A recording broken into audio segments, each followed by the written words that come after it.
क्या क्या खाया? मैम मैंने तो आज आलू के परांठे खाए। अरे वाह! और आपने क्या खाया? मैंने रोटी के साथ करेले की सब्जी खाई थी। और आपने क्या खाया बेटा? मैम मैंने हलवा खाया था आज। अरे वाह! तो क्या आप इनके स्वादों का भी बता सकते हो? ये स्वाद में कैसे थे? चलो हम कक्षा में एक एक्टिविटी करते हैं जिसमें आपको आंखें बंद करके इनके स्वादों का पता लगाना होगा।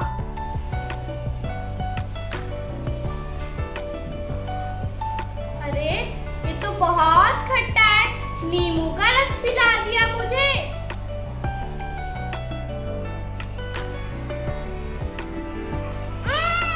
कड़वा लगता है, नींद खिला दिया मुझे।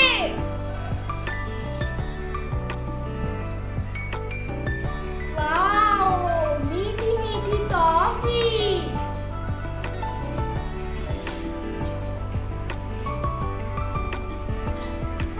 कोई स्वाद ही नहीं है, खुशबू से तो लगता है कि सौंफ खिला दिया मुझे। तो देखा बच्चों, आपने आंखें बंद करके कैसे इनके स्वादों का पता लगा लिया। आप घर पर और चीजें लेकर भी ऐसे स्वादों का पता लगा सकते हो। तो बच्चों, आपको जीभ के किस हिस्से से स्वाद का ज्यादा पता चला? नहीं पता? चलो कोई बात नहीं, मैं बताती हूँ। ये देखो बच्चों, जीभ के आगे वाले हिस्से से हमें मीठे का पता चलता है।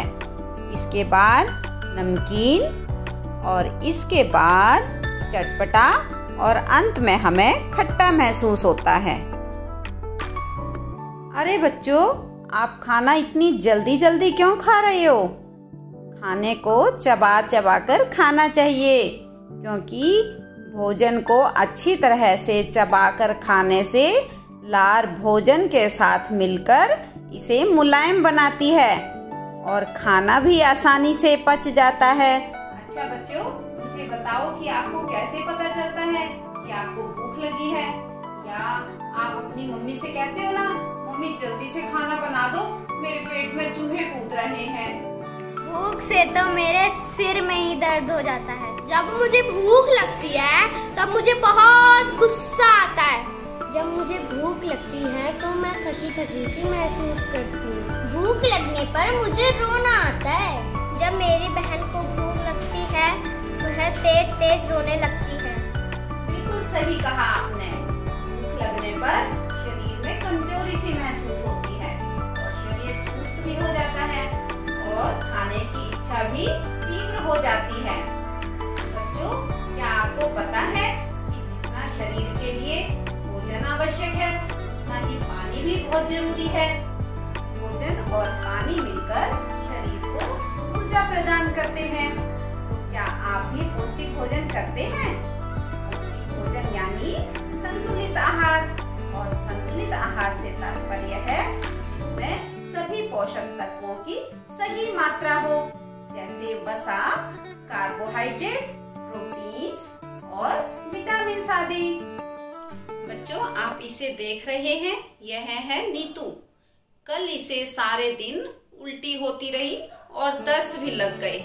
जो कुछ खाती वही बाहर निकाल देती। इससे इसके शरीर में बहुत कमजोरी आ गई। इसके पिताजी ने इसको नमक और चीनी का घोल बनाकर दिया, लेकिन वह भी इसके अंदर नहीं रुक रहा था। शाम को जब यह डॉक्टर के पास जाने के लिए उठने लगी, तभी चक्कर खाकर गिर पड़ी, क्योंकि कमजोरी बहुत ज्यादा आ गई थी। इसके पिताजी इसे डॉक्टर के पास ले गए और वहाँ डॉक्टर ने इसको ग्लूकोज चढ़ाने के लिए कहा। अचानक से ये है सोच में पड़ गई कि स्कूल में तो खेल के समय हमारी टीचर ग्लूकोज पीने के लिए देती थी, तो यह डॉक्टर मुझे ग्लूकोज चढ़ाने के लिए क्यों कह रहे हैं?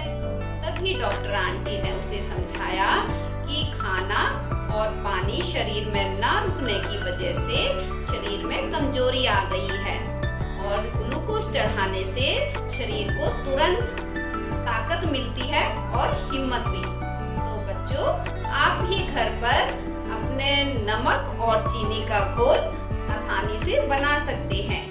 1 गिलास पानी में 1 चम्मच चीनी और चुटकी भर नमक डालकर उससे घोल लें और उसे तुरंत पी लें। इससे आपके शरीर में पानी की कमी नहीं रहेगी। बच्चों, यह है चंचल। यह 5वीं कक्षा की छात्रा है। अपनी उम्र से थोड़ी सी बड़ी लगती है और शरीर भी थोड़ा सा इसका भारी है और जो भी काम करती है तुरंत थक जाती है। खेलने लगती है तो थक जाती है और इसका क्या कारण है आप इसी से ही जानिए। मुझे बर्गर खाना, पिज्जा खाना, कोल्ड ड्रिंक पीना, चॉकलेट खाना बहुत अच्छा लगता है।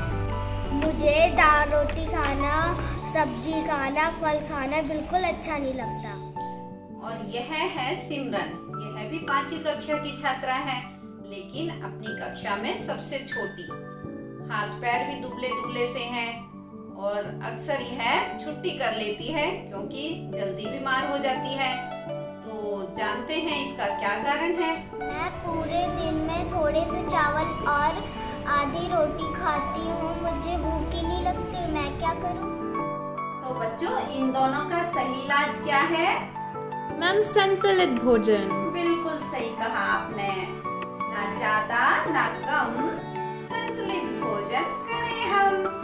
ना रहे मोटे ना रहे कमजोर, आओ चले संतुलित भोजन की ओर। तो देखा बच्चों, संतुलित भोजन के कितने फायदे हैं। तो आप भी सभी संतुलित भोजन ही करेंगे। तो बच्चों, अब समय है अभ्यास कार्य करने का। आप इन प्रश्नों के उत्तर अपनी उत्तर पुस्तिका में लिखेंगे और अपने अध्यापक या अध्यापिका से उसे जांच कराएंगे।